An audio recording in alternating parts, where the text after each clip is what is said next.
Hi there.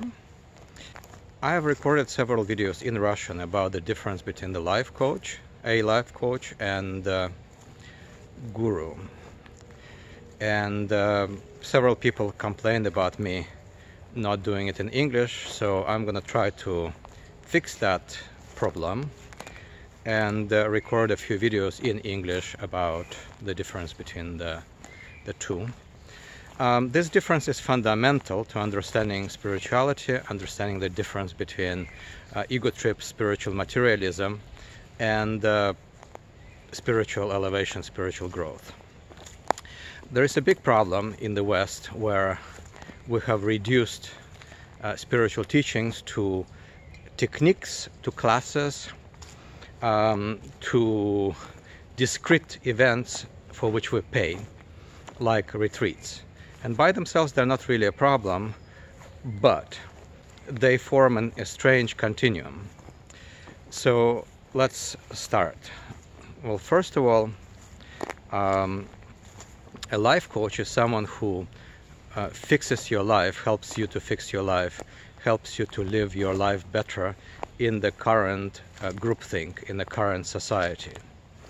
Guru is someone who frees you. Guru is someone who helps you to become free of human form. In other words, if you want to become a better human being, if you want to become better Anatol or David or Mary or Jane, that is the job for a life coach. A guru will come into the question when you realize that being Anatol, being David, being Jane or Mary is a problem by itself. And you want to cast away your human form and become free of limitations that are inherent in being human. And frankly, it's very difficult to understand this unless you have come to that place where you have spiritual pain, and spiritual pain is all about being pained by being in the jail of your personality, in the jail of your ego. And Guru helps you with that. So several things come from this situation. Number one, spiritual path and guru question is all about being an adult.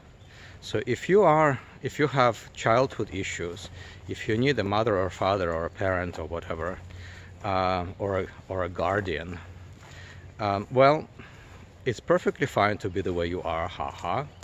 But this is not the time for the guru. This is the time for someone who will help you relieve you of your developmental issues, which means that, you know, if you're a child, you need to become an adult. At least you need to become aware that you have these kind of issues. Otherwise, you will be open to abuse. It's very, very easy to manipulate a child, which is exactly what most so-called gurus do, not only in the West, but in the East, everywhere. What is that? Well, let's talk about guru abuse a little bit. Well, a guru, by definition, cannot abuse. If you see so-called abuse, you're not dealing with a guru, you're dealing with someone who calls himself a guru or herself. That is very different, and this is something which I've been telling to my Russian audience and my English audience for many, many years. Just because someone says that they're speaking French while speaking English, that doesn't make them French. Just when someone says that they know 2 or 3 words in French, that doesn't make them fluent in French or have any idea about what French language is.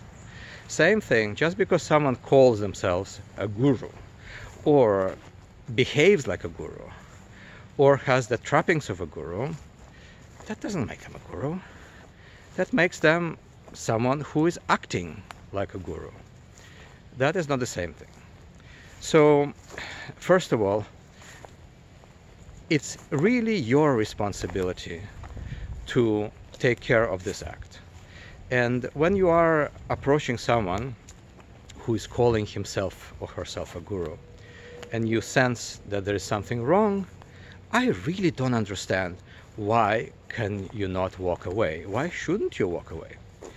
So to me, this is like a mood question, and I understand that there are people who, especially psychologists and all these different so-called professionals, who are like worried about regulations and stuff like that. But keep in mind that on the path of Dharma, on the path to truth, to freedom, regulations, assessment of gurus, etc., they're all really, really stupid. Because you cannot take mystery, and guru is the representative of mystery. Guru is someone who basically channels that energy. The guru principle is is an expression of mystery. We really cannot understand it with our human intellect, with our ego structures, with our society, with our groupthink, with our consensus reality.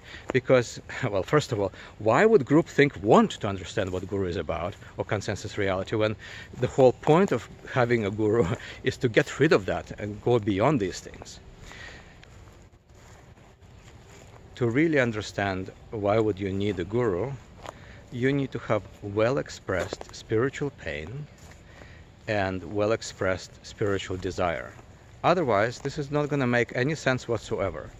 So just because someone is telling to you how wonderful you're going to feel if you become spiritual, which is basically what most New Age circles are talking about. It's like, oh, come to my class, I will relieve you of stress through meditation, I will teach you how to raise your leg very far, you will unlock your hips and you will become, a great yogi.